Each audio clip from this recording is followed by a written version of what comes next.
Hello and how are you? Hey friends, welcome to the Shen Show. I am your host, Shenandoah Briscoe, coming to you from right here in St. Charles, Missouri. Hey, today's Saturday, October the 3rd, 2020. Got a happy birthday shout out going out to Buddy Toa and Todd Linda Heron. Oh, also Ryan, Marion Rain. So, without further ado, here is a birthday song for the three of you. Hey, Marion. Hey, Todd. Hey, buddy. How'd it's your birthday today? So, happy birthday, I'ma say. You're 1 more year older today, so happy birthday to you, I say. I said, hey, Todd. Hey, buddy. Hey, Marion, there we go.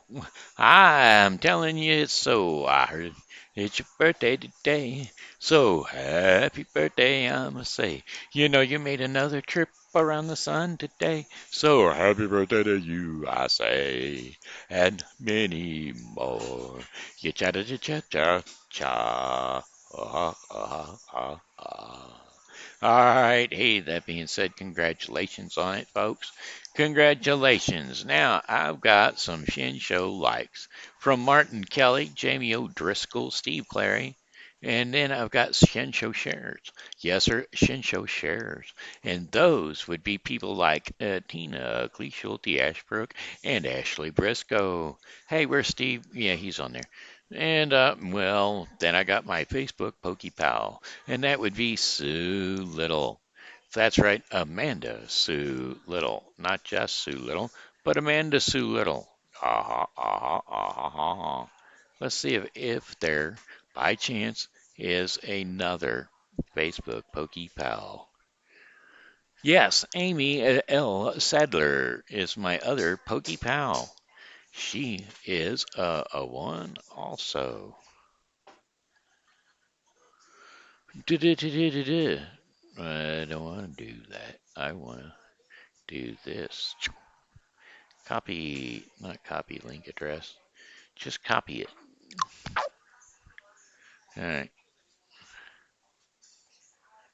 there. Shut that off. Open this up. Boink. And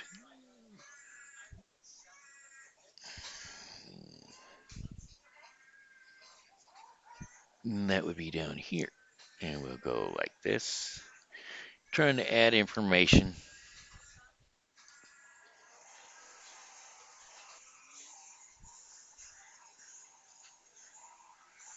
It didn't take.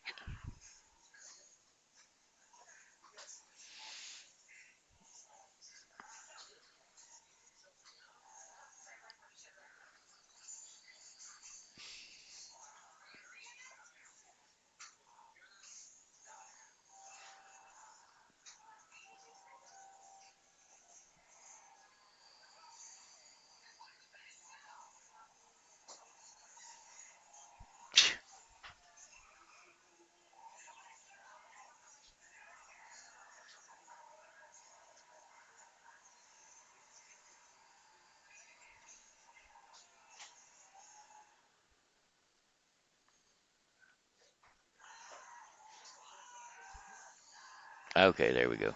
Amy L. Sadler. So there be it. I had to do it the long way. My voice activation is not working quite properly. To be with my Leonie Perez of Fernandez. I do not think she's on my list. Is she? Did I say Leonie? Nope, but she'll be added. So, Leonie, didn't mean it wasn't gonna miss you. You're on there. All right. And then there's Mary, uh,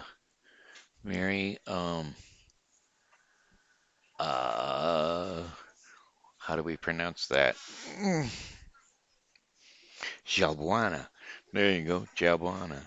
And Whitney Doe. Can't forget my dentist. Anyway, hey, that being said, thank you so much for all your support, and thank you for my poking my pokey pals. Thank you to you, and congratulations on them birthdays. All right, hey, tonight is October the 3rd. We're going to have overcast skies today with chances of a rain shower. And then there's going to be low temperatures around 48 degrees Fahrenheit with winds north to northwest at 5 to 10 miles per hour. And then sunshine on Sunday. No, I take that back. Uh, well, it will be partially sunny on Sunday, October the 4th. Some clouds in the morning will give way to mainly sunny skies in the afternoon. Highs are only going to creep up to around 60 degrees Fahrenheit with winds north to northwest at 10 to 15 miles per hour. Then we're going to have clear skies overnight with lows near 35 degrees Fahrenheit and winds are going to drop down um, to about 4 miles per hour out of the east. So, won't be quite as windy during the night as it was during the day. Monday, October the 5th, mainly sunny skies, highs near 66 degrees Fahrenheit, with winds south at 5 to 10 miles per hour. And then a mostly clear skies overnight, with lows around 47 degrees Fahrenheit. Winds are going to be south at 5 to 10 miles per hour. And then Tuesday, October the 6th, sunny skies, highs around 77 degrees Fahrenheit, with winds west to southwest at 5 to 10 miles per hour. Then mostly clear skies overnight with lows around 54 degrees Fahrenheit, and winds are going to be light and variable, west to southwest at 5 miles per hour. And then, how about Wednesday, October the 7th? Sunny skies, highs creeping up around 81 degrees Fahrenheit, and winds are going to be north to northwest at 5 to 10 miles per hour. Clear skies overnight with lows dipping down to the 50s, and winds are going to be northeast at, or just north at 5 miles per hour, 5 to 10 miles per hour. How about 6? And then, how about Thursday, October the 8th? Mainly sunny skies. Um, um, Highs only up to 70 again, with winds northeast at 5 to 10 miles per hour, and clear skies overnight with lows around 54 degrees Fahrenheit, and winds are going to be east to southeast at about 4 miles per hour. And so there, my friends, you have your 5-day forecast for the St. Charles local viewing area. I got to talk some politics earlier. You know how that goes. I try to keep this show politic free because, well, I do get on there every now and again and do a little bit of a rant, but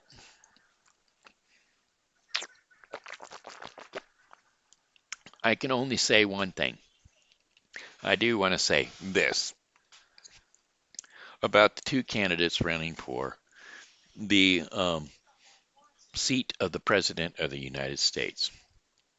One of the candidates stands for uh, life, liberty, and the American way, and the other candidate stands for abortion, gun control, and communism. That's what I'd like to say about the two candidates. You know which ones are which, and so there you have it in a nutshell. If you're for life and liberty and the American way, you will vote one way and you know which direction that is. And if you're for abortion and gun control and communism or whatever you want to call it, you might call it libertarianism, you might call it utopian, but whatever you call it, that's the other side of the ticket. You've got two sides of the ticket. Those are your choices, life or death. And it's not really a life or death thing. The deal is, no matter what president gets voted into office, either way, no matter which president gets voted into office, the life issue is not going to be on the table. It's not a decision of whether or not you can get an abortion. You can get an abortion no matter who gets on the ballot, whoever wins, no matter what. If it's Trump that wins or if it's Biden that wins, abortion is still going to be available in the United States of America. That's all there is to it. It just is. Now, the difference is the United States citizen who works their butt off to keep their money will not be paying extra taxes out to pay for that abortion. There are very few excruciating facts that lead to a pregnancy like from rape. Less than 2% of the abortions um, by just the one clinic, not the rest of the clinics, just the one clinic, less than 2% of those abortions are due to rape. Actually, no, it's less than that. Okay, the number of abortions that lead to the no, not sorry, the number of rapes that lead to pregnancy is less than 2% of the rapes that occurred. And then the number of abortions that are due to the pregnancy that led up to that rate, that that less than 2% are, what was it, point zero zero zero zero 65983%. So it's less than the number of people that are dying of COVID in the United States. So that's your thing right there. It's less than the number of people that are dying of COVID. Now, that being said, the number of people that are dying of COVID in comparison of the number of people who have contracted it is 2%. But the number of people that are dying from COVID in America, now this is worldwide stats, going into the number of people in the world that have contracted COVID, or take that back, the number of deaths related to COVID that are in the world by World Meter Watch um, is how much is it? I'll go ahead and even look up the numbers.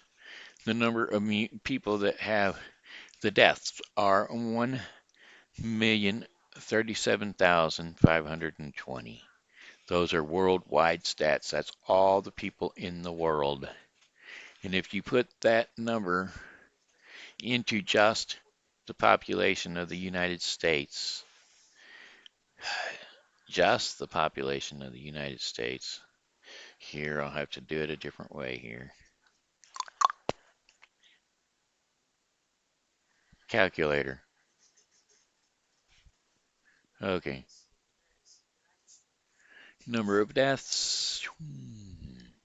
Oh, I can go down here and look better. Doink, doink, doink.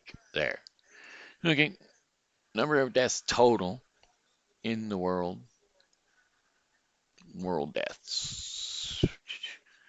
Okay, here. Now, where's my calculator? Well, I guess I had to write those down. Doggone it. Okay. Total number of deaths. 1,037,520.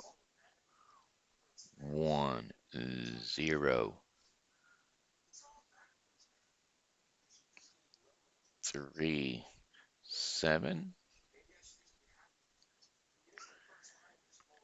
No, it's 1037. Isn't that what I put? 1037 520. Okay. 520 divided by the population of just the United States. Population of the United States is 331,505,144. Okay, we'll put that in there. Oh, that ain't it. Hold on. 331 3 3 1 505 50 5 1 4 4 1 4 4.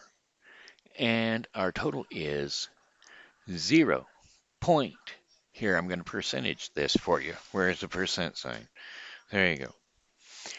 Just if you take the whole world's population of people who have died from the coronavirus and you put it into the population of the United States, it is 0.0003297,251%, meaning that it is not 1%, because that would be the part before the point.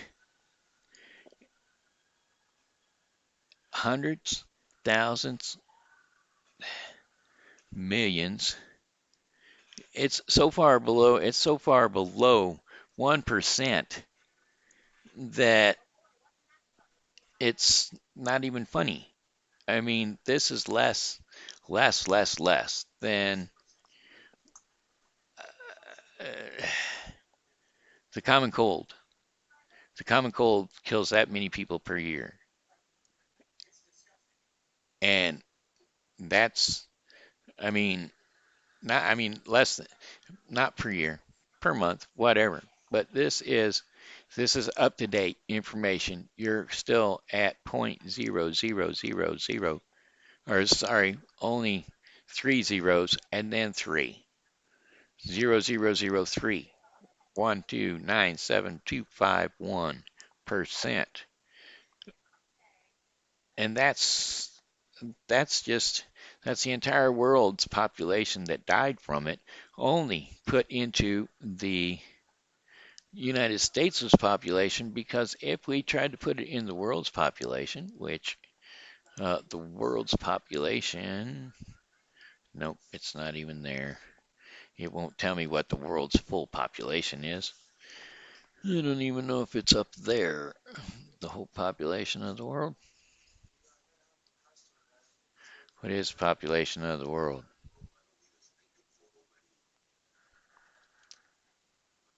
Population of the world.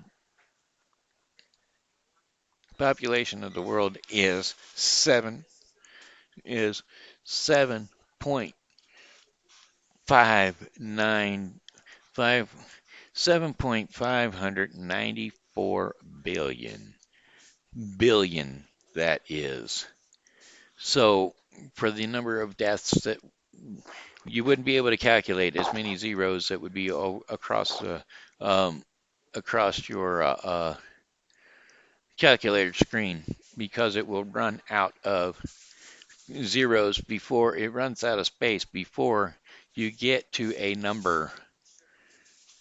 So it would be 0.0000000000000 all the way across your calculator screen before you get to a number. So in other words, you're looking at one grain of sand in the ocean, or one crystal of salt in the ocean, or one drop of water in the ocean.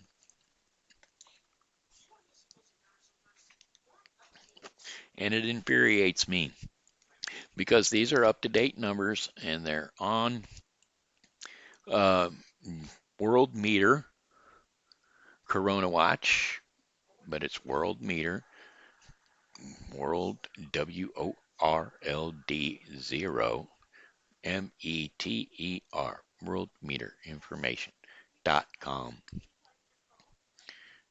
And they will give you the coronavirus, the corona updates right then and there. So anyway, that's what it is, and everybody is so scared and paranoid because the media has you panicking over everything. And that's what I was just here to say. Sorry that I had to point it out, but I want the people to know that another thing, that if you do get the coronavirus, I understand, and I feel sorry for the people that did have a loved one who passed. I know there are people out there that do have loved ones who have passed due to the coronavirus, and I feel very sorry for you, but the chances of dying from coronavirus,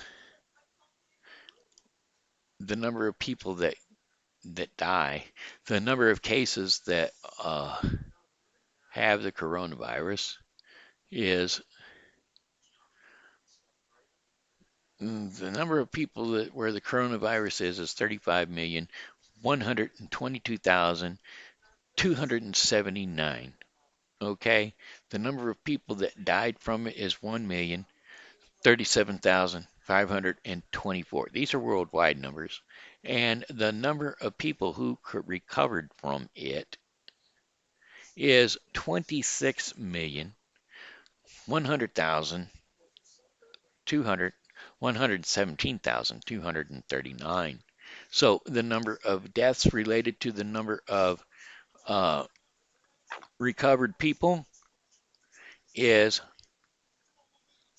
less than it's 0.0.26 0.00026. And so there you have it. That's what I'm saying. Chances of surviving it are way higher than your chances of dying from it. Again, I say. Now, yes, the President of the United States has tested positive. Again, I say. My friend of mine that lives down the street, his boss is a private contractor. Well, not private contractor. He owns a business. It's a plumbing business. They received 12 tests so that they could screen their employees. They did not open the tests. They sent them back unopened, and 8 employees tested positive for coronavirus. And that's factual. His name's Dennis, and his boss's name is, what is his boss's name? Denny. His boss's name is Denny, and they sent the tests back unopened, and 8 employees tested positive for coronavirus. How does that work? How do you how do you get 8 employees who were never tested to come back positive out of the 12 tests? And well, that's what 8, 9, 10, 11, 12, 4 of those people. Four of the people that weren't tested came out lucky. They didn't have it. Now, which 4 of the 12 employees didn't have it? Well, how would we ever know? Because 8 of them, or which 8? How would we ever know? Because none of them were tested. The tests went back unopened and they still tested positive for coronavirus. So, there you have it. There's another question for you. Try to figure that one out. And then again, the testing process is incorrect. It goes like this. There are 3 tests, 3 general tests, major tests, and the way they work is you take the first test. So if 100% of the people are tested in the first test and 80% of those people come back negative, then they retest that 80% with another test to ensure the fact of whether they did or did not come back uh, positive. This is a different test. Okay, it's not the same test. This test is to test whether or not the first test was faulty. Now, they are not, like I'm saying, they're only doing that 80% of the people that took the first test. Now, if you're going to do this accurately, you should take the whole 100% of the people that took the first test to see if the second test is accurate or not also, but no, they don't. The other 20% of the people that tested positive, they're left alone. There, oh, you are positive. You don't have to be tested again because you've already tested positive. So the 80%, they test with the second test. Now, the second test proves that 70% of that 80 is now, uh, I mean, yeah, 70% are not tested positive. Okay, uh, so now 70% of the original 100% is still available, and now we're talking what, 40, 45, 55%, 50, 60% of the original. No, not 60% of the original 100%. We're talking about 40% of the original 100% are still not tested positive. So now we're going to take another test. And this third test is to see why they passed both tests and to see if their blood is any different than uh, any if their blood is keeping them from getting the coronavirus. So this third test doesn't test anything related to the first two tests.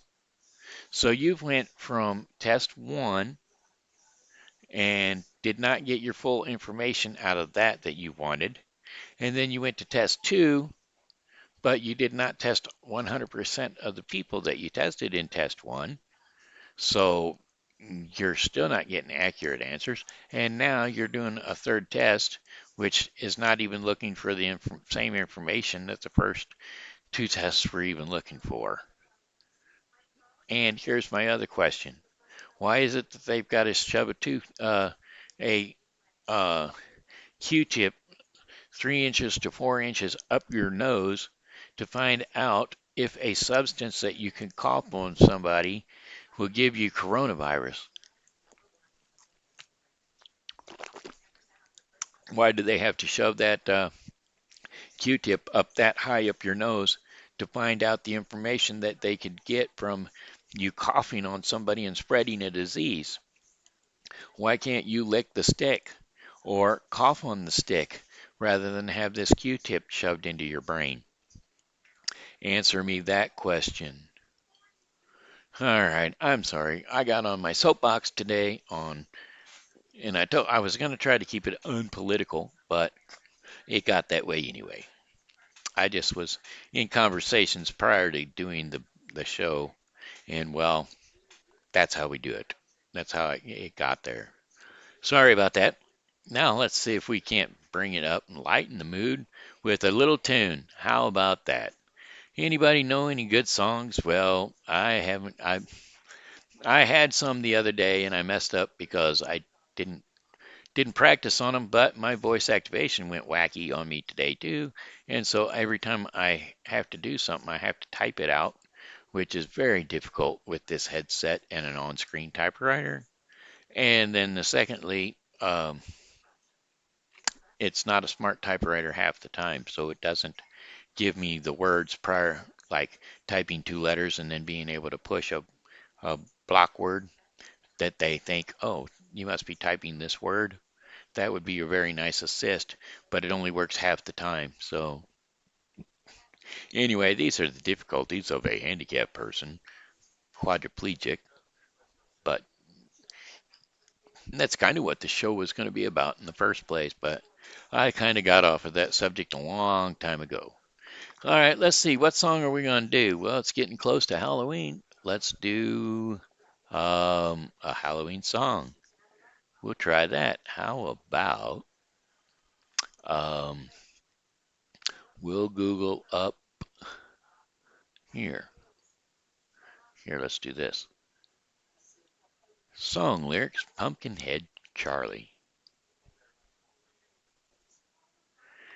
Well, he comes alive when it's Halloween time. He sends a shiver right up your spine. Ha ha ha ha. Hey, you look in the sky, it's a big yellow moon. Halloween time is a coming soon. Hey, it's the season of the goblins and the witches on brooms. And the Pumpkinhead Harvey. Oh, he's grouchy and he's scary and he's hungry as heck. You better check the neighbor's doorstep and watch out for a Pumpkinhead Harvey.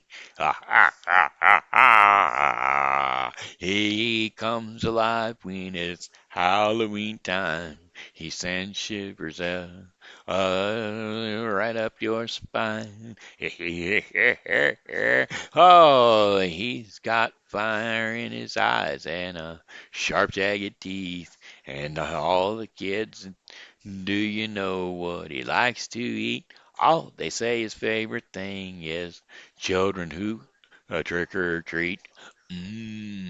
That says a pumpkin head Harvey. Well, hey, I heard a story once, not to cause any fear. Old Pumpkinhead snatched off someone's ear from a trick or treater who got too near. Ah, ah, ah, ah, ah, ah, ah, ah. It's Pumpkinhead RB. All right. Anyway, let's do another one, different one. Another Halloween song. How about, it may not be a Halloween song, but it is pretty monstrosity. It sings about a monster. Let's do it. You ready for it? How about song lyrics Purple People Eater? Well, he's a monster, I'm telling you. He's appeared the fiercest thing you ever did see. Oh, let me tell you about the purple people eater and me. Oh, well, I saw the thing coming out of the sky. It had a one long horn and a one big eye. I commenced to shaking and I said, ooh, ee. It looks like a purple people eater to me. It was a one-eyed, one-horned, flying purple people eater. A one-eyed, one-horned, flying purple people eater. A one-eyed, one-horned, flying purple people eater. Sure looks strange to me. A one-eyed, well, he came down to the earth and he lit in a tree. I said, Mr. Purple People Eater, don't eat me. He said, I heard him say in a voice so gruff, I wouldn't eat you 'cause you're too tough. Oh, it was a one-eyed, one-horned, flying purple people eater. A one-eyed, one-horned, flying purple people eater. One-eyed, one-horned, flying purple people eater. Sure looks strange to me. A one-horn. Oh, I said, Mr. Purple People Eater, what's your line? He said, I eat purple people, and it sure is fine. Oh, but that's not the reason that I came to land. I want to get a job in a rock and roll band. Oh, well, bless my soul, it was a rock and roll, a flying purple people eater, pigeon-toed undergrowth, flying purple people eater. We wear short shorts, flying purple, flying, friendly little people eater. Oh, what a sight to see. And then he swung from that tree and he lit on the ground and he started to rock, really a rocking around. It was a crazy ditty with a swinging tune, singing about babaloo up a ding bam boo. Oh well, bless my soul, rock and roll and a flying purple people eater, pigeon toed undergrowth, flying purple people eater. I like short shorts, flying purple people eater. What a sight to see, purple people. Oh well, he went on his way, and then what do you know? I saw him last night on the TV show. He was a blowing it out, royally knocking them dead, a playing rock and roll music from the horn on his head. Ah, tequila. There you go. Blind purple people eater. People eater. Ah, ah, ah, ah, ah. How about Transylvania twist? It used to be the Transylvania twist. What about what about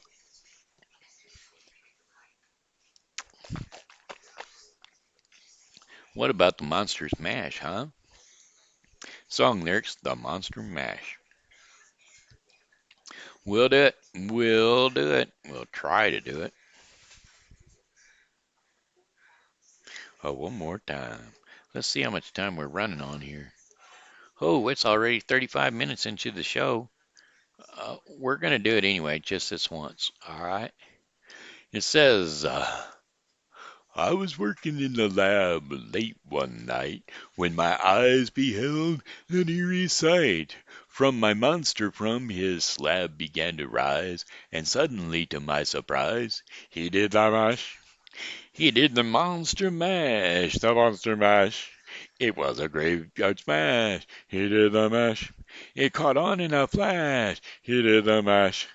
He did the monster mash from my laboratory in the castle east to the monster bedroom where the vampires feast. The ghouls all came from their humble abodes to get a jolt from my electrodes. They did the mash. They did the monster mash. They did the mash. It was a graveyard smash. They did the mash. It caught on in a flash. They did the mash. And they did the monster mash. Well, the zombies were having fun. The party had just begun. The guests include a wolfman, Dracula, and his son. The scene was rockin', all were a diggin' the sounds. Igor on chains, backed by his baying hounds. The coffin bangers were about to arrive with their vocal group, the Crypt Kicker Five. They played the mash, they played the monster mash, they played the mash. It was a graveyard smash. They played the mash. It caught on in a flash. They played the mash. They played the monster mash. Out from his coffin, Drax's voice did ring. Some seems he was troubled about just one thing. He opened the lid and shook his fist and said, "Whatever happened to my Transylvania twist? Oh, it is the mash. It is the monster mash, the monster mash. It was a graveyard smash. It's now the mash. It caught on in a flash. It's now the mash. It's now the monster mash. Now everything's cool. Drax a part of the band, and my monster mash is the hit of the land. For you, the living, this mash was meant to. When you get to my door, tell them Boris sent you. And then you can mash. Then you can monster mash the monster mash. And you can do my graveyard smash. And then you can mash. You can monster mash. You'll catch on in a flash. And then you can mash. And then you can monster mash. Mash good. Easy, Igor. You impetuous young boy. Mash good. Grr. All right. Hey, looks like it's time for a little story for the kids. Sorry I didn't get to it a little earlier. Kids, it's time for bed. Actually, that's not true. We're going to do topics stories again because, well, it's good for us to get a little topic here and there. You know what I'm saying? Because these topics that come available to us are really important. Some of them are way more important than others because they do have an extremely good moral to their story.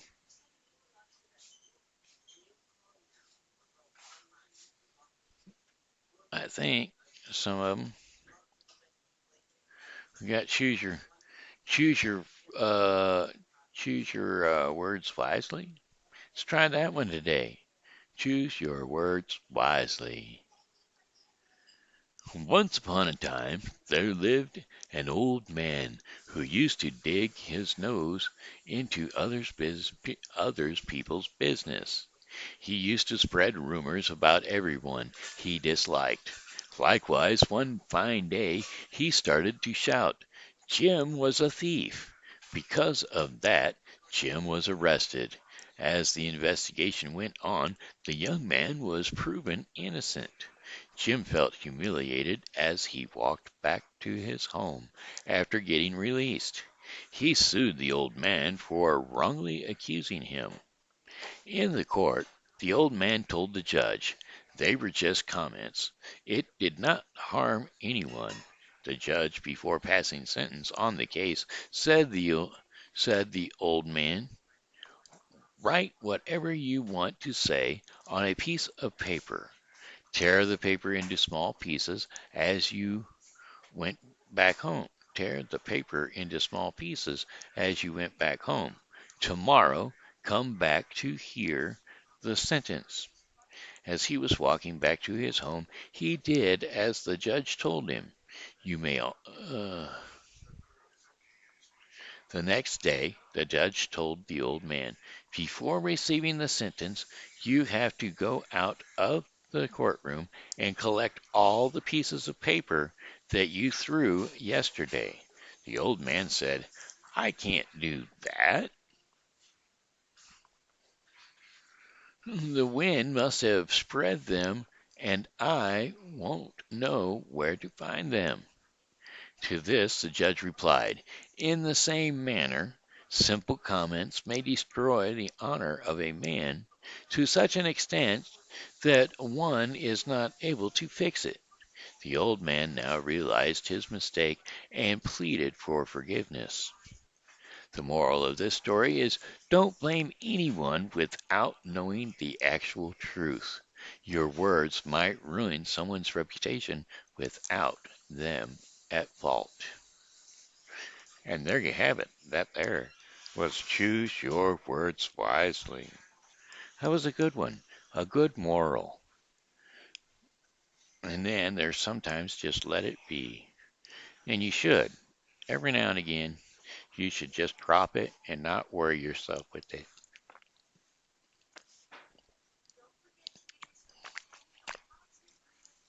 That's me. I do that a lot. There's a lot of things that I just don't worry about because I can't change them. And so I just drop it. I don't think about it. I let other people worry about what they can't change, but I don't worry about what I can't change. And so I just let it go.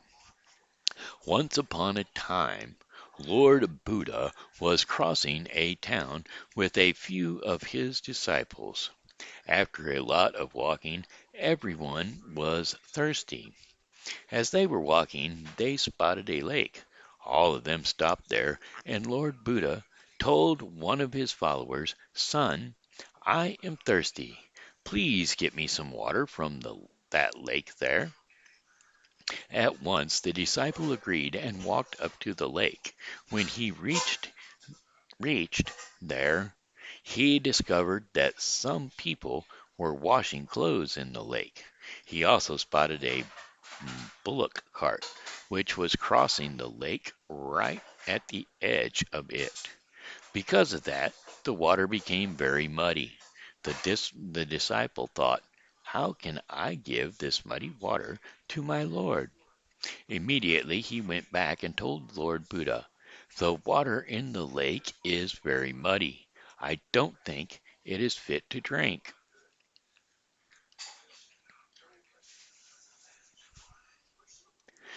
To this, Lord Buddha said, let's take some rest under the tree.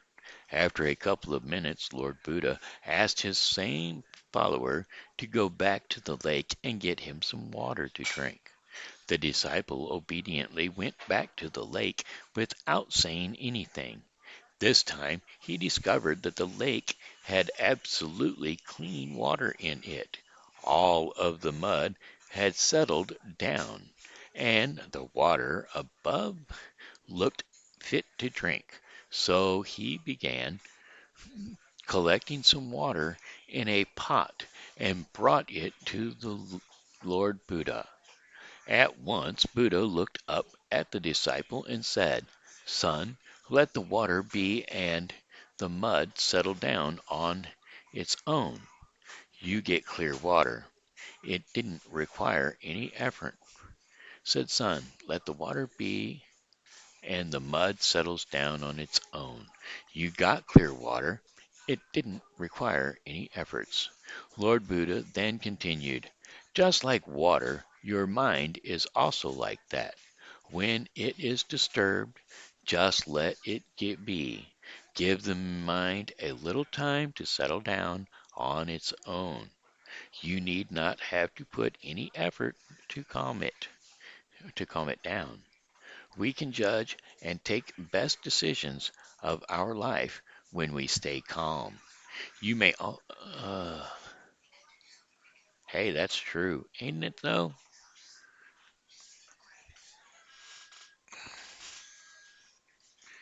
Okay, so there you go. That was pretty good too.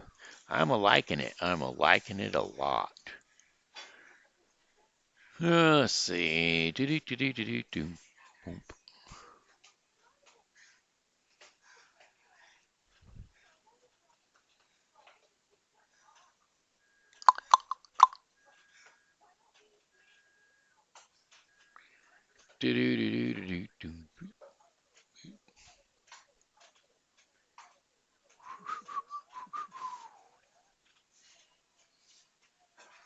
There. Okay. There we have it. That is saved for later. Now, you know what? It looks like it's time for our portion of the program called Our Daily Bread. Our Daily Bread today is going to be sponsored by The Bible with Briscoe 2020. The Bible with Briscoe 2020 is a daily reading of the Bible to be completed within 1 year. Today's daily reading of the Bible with Briscoe 2020 will be Isaiah 17 through 19 and Ephesians 5:17 through 33. Those will be the scriptures read today in the Bible with Briscoe 2020. So don't forget to tune in to the Bible with Briscoe 2020. All right, Daily Bread portion of the program. Today's devotion is called Removing the Intruder. And for our read, we will be reading Ephesians 5:25 through 33, which, if you tune into the Bible with Briscoe, you will hear this again later. They do that a lot. Anyway, Ephesians 5:25 through 33. Husbands, love your wives, just as Christ loved the church and gave himself up for her, to make her holy, cleansing her by the washing with water through the word, and to present her to himself as a radiant church, without stain or wrinkle or any other blemish, but holy and blameless. In this same way, husbands ought to love their wives as their own bodies. He who loves his wife loves himself. After all, no one ever hated their own body, but they feed and care for their body just as Christ does the church. For we are members of his body, and for this reason a man will leave his father and mother and be united to his wife, and the two will become one flesh. This is a profound mystery, but I'm talking about Christ and the church. However, each one of you also must love his wife as he loves himself, and the wife must respect her husband. Hey, wow, pretty good stuff, don't you know? Ephesians 5:25 through 33. And that, my friends, concludes the Daily Bread portion of the program that was brought to you today by the Bible with Briscoe 2020. Do not forget to tune into the Bible with Briscoe 2020, for it is a daily reading of the Bible to be completed within 1 year. So, if you miss a day, you will have to regain days over and over, which is okay. It's binge watch and it's available on YouTube, Facebook, also under Shenandoah Briscoe on Facebook, or The Bible with Briscoe on Facebook. So don't forget to tune in to The Bible with Briscoe 2020. All right, there you have it. Hey, my friends, that's it for me, and that's it for the Shen Show. I've got one more song for you, and it goes, oh, well, goodbye, my friends. It's time to go. I said goodbye, my friends. It's time to go. I hate to leave you, but I really must go. So goodbye, my friends, goodbye. This here's been Shenandoah Briscoe saying hello and how are you? Thanks for tuning in to the Shen Show, and as always, God loves you and so do I. So be blessed and come back and see me tomorrow because, well, hey, I'll be here and I hope that you are too.